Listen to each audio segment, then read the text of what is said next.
সুপ্রিয় শিক্ষার্থী, কেমন আছো তোমরা? নিশ্চয়ই ভালো আছো। আলহামদুলিল্লাহ, আমিও ভালো আছি। নিশ্চয়ই তোমাদের সামনে গণিত বই এবং খাতা নিয়ে তোমরা রেডি আছো। তাহলে চলো পাঠে যাওয়া যাক। আজকে আমরা অনুশ্রেণী 3.1 নিয়ে আলোচনা করব। তার আগে আমি একটু পূর্ব পাঠ যাচাই করে নিই। আচ্ছা, গত ক্লাসে আমরা শিখেছিলাম ধনাত্মক পূর্ণ সংখ্যা বা স্বাভাবিক সংখ্যা কাকে বলে। তাহলে দেখো যে 1 2 3 ... এটা হচ্ছে ধনাত্মক পূর্ণ সংখ্যা বা স্বাভাবিক সংখ্যা। এরপর আমি বলেছিলাম কি, দেখো শূন্যবিন্দুর ডান দিকের অংশ কি বলে? ধনাত্মক বলে, এবং শূন্যবিন্দুর বাম দিকের অংশ কি বলে? ঋণাত্মক বলে। তাহলে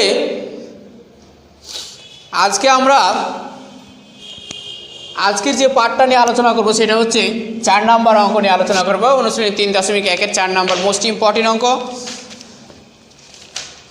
4 নম্বর অঙ্কটা দেখো, কোনো নির্দিষ্ট দিনে বিভিন্ন 4টি দেশের তাপমাত্রা তালিকা উল্লেখ করা হলো। 4 নম্বর,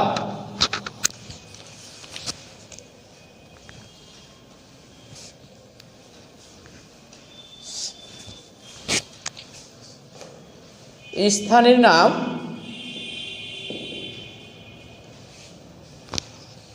তাপমাত্রা,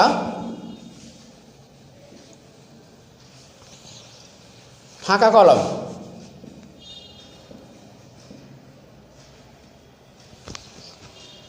প্রথমে দেখো ঢাকা দেওয়া আছে। প্রথমে কি দেওয়া আছে? ঢাকা। ঢাকা 0 ডিগ্রি সেলসিয়াস এর উপরে 30 ডিগ্রি সেলসিয়াস। 0 ডিগ্রি সেলসিয়াসের উপরে 30 ডিগ্রি সেলসিয়াস। এরপর কাঠমান্ডু। কাঠমান্ডু হচ্ছে 0 ডিগ্রি সেলসিয়াসের নিচে, এর নিচে 2 ডিগ্রি সেলসিয়াস। 0 ডিগ্রি সেলসিয়াসের নিচে 2 degree Celsius. Srinagar.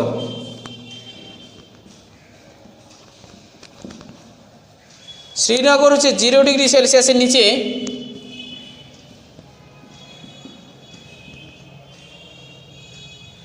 5 degree Celsius. এরপর হচ্ছে রিয়াদ। 0 ডিগ্রি সেলসিয়াসের উপরে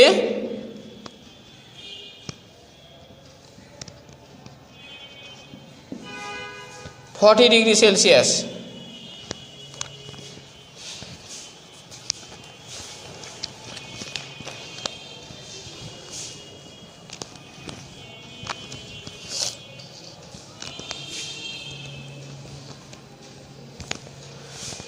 তো সুপ্রিয় শিক্ষার্থী, খেয়াল করো, প্রথমে স্থানের নাম দেওয়া আছে, তাপমাত্রা দেওয়া আছে এবং ফাঁকা কলম দেওয়া আছে। তাহলে ফাঁকা কলমে কি হবে এটা আমরা একটু চিন্তা করি। দেখো, প্রথমে ঢাকা বলতেছে 0 ডিগ্রি সেলসিয়াসের উপরে 30 ডিগ্রি সেলসিয়াস। 0 ডিগ্রি, যেহেতু আমরা রমা এবং রানীর এই যে পুকুর ধারে যে কাহিনীটা আমরা পড়লাম, তারা সেখানে সিদ্ধান্ত নিল যে স্বাভাবিক অবস্থায় থেকে যত উপর দিকে উঠবে সেটা হয়ে যাবে প্লাস, এবং নিচের দিকে গেলে সেটা হয়ে যাবে মাইনাস। এখন দেখো, যেহেতু ঢাকা বলতেছে যে 0 ডিগ্রি সেলসিয়াসের উপরে 30 ডিগ্রি সেলসিয়াস, তাহলে এখানে হবে plus 30 degree Celsius, plus 30 degree Celsius. এরপর দেখো কাঠমান্ডু হচ্ছে 0 ডিগ্রি সেলসিয়াসের নিচে 2 ডিগ্রি সেলসিয়াস। তাহলে 0 ডিগ্রি সেলসিয়াসের নিচে 2 ডিগ্রি হলে মাইনাস 2 ডিগ্রি সেলসিয়াস। 0 ডিগ্রি সেলসিয়াসের নিচে 2 ডিগ্রি সেলসিয়াস, তাহলে এটা কী হবে? Minus 2 degree Celsius. এরপর দেখো শ্রীনগর। শ্রীনগরটা হচ্ছে 0 ডিগ্রি সেলসিয়াসের নিচে 5 ডিগ্রি সেলসিয়াস, তাহলে এখানে হবে মাইনাস 5 ডিগ্রি সেলসিয়াস। এরপর দেখো রিয়াদ। রিয়াদটা কি 0 ডিগ্রি সেলসিয়াসের উপরে 40 ডিগ্রি সেলসিয়াস, তাহলে এটা কি হয়ে যাবে? Plus 40 degree Celsius. 0 ডিগ্রি সেলসিয়াসের উপরে হলে 40 ডিগ্রি সেলসিয়াস, তাহলে প্লাস 40 ডিগ্রি সেলসিয়াস। এরপর আমরা দেখো খ নম্বরে কিছু আলোচনা করা হয় তাপমাত্রা অনুযায়ী। এবার বলছে কোন স্থানটি সবচেয়ে বেশি শীতল? কোন স্থানটি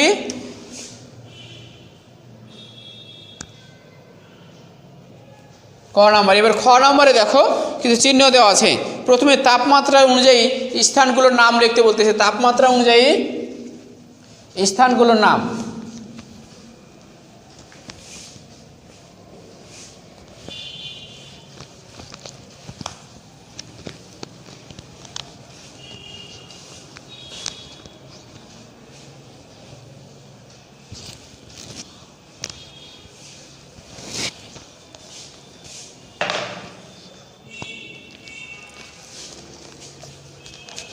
এর 1 নম্বর খেয়াল করো, তাপমাত্রা অনুযায়ী স্থানগুলোর নাম।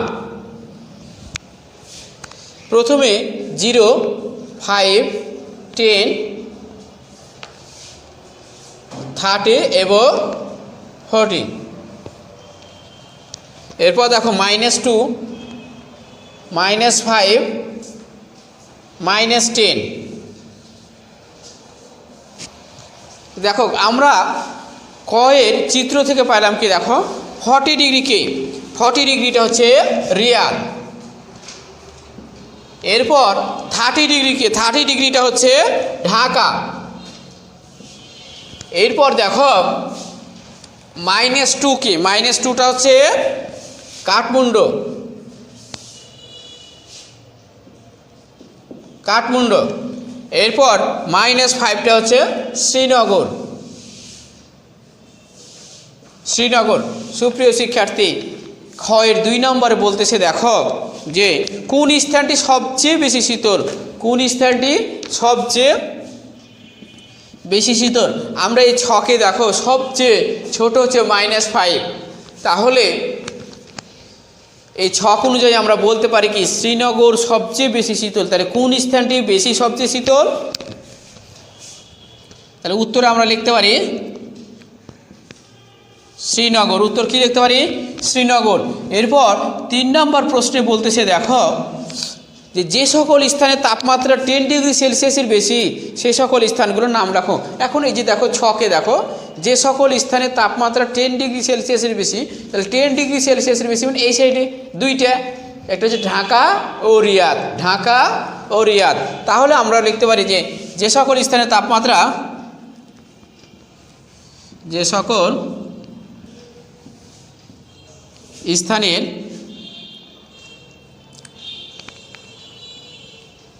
তাপমাত্রা 10 ডিগ্রি সেলসিয়াসের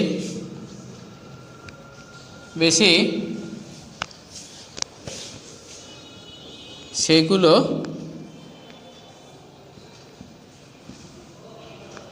সেগুলো হলো ঢাকা ও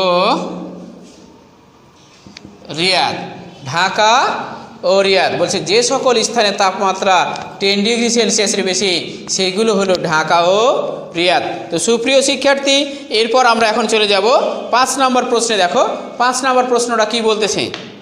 5 নম্বর প্রশ্ন হচ্ছে যে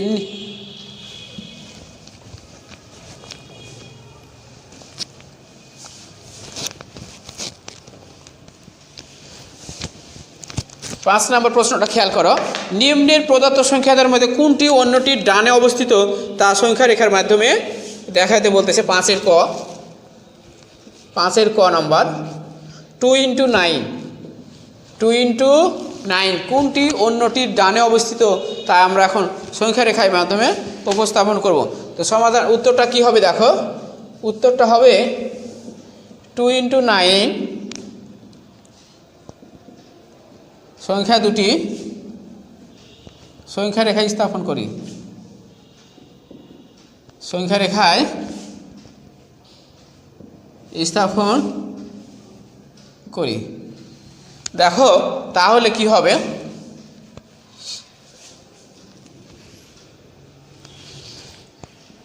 তাহলে 0, 1, 2, 3, 4, 5, 6, 7, 8 এবং 9।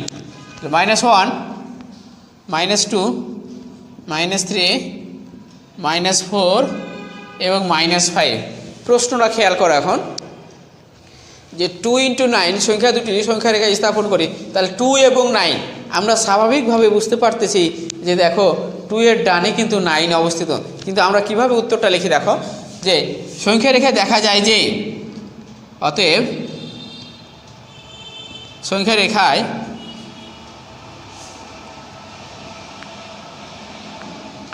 দেখা যায় যে, সংখ্যা রেখায় দেখা যায় যে 9 সংখ্যাটি, দেখো 9 সংখ্যাটি 2 এর ডানে অবস্থিত। 9 সংখ্যাটি 2 এর ডানে অবস্থিত।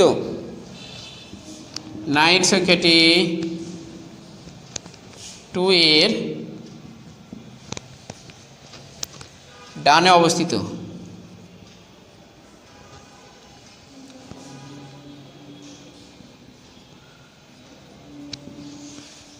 নাইন সংখ্যাটি 2 এর ডানে অবস্থিত। তো সুপ্রিয় শিক্ষার্থী,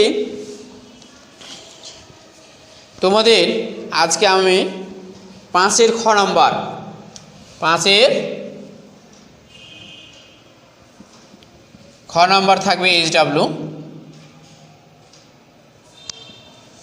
5-এর খ নাম্বার থাকবে HW। তো সুপ্রিয় শিক্ষার্থী, বাসায় তোমরা সবাই বাসায় থাকবে এবং বাবা মায়ের কথা শুনবে এবং বর্তমান পরিস্থিতিতে কোভিড-19 স্বাস্থ্যবিধি মেনে চলবে।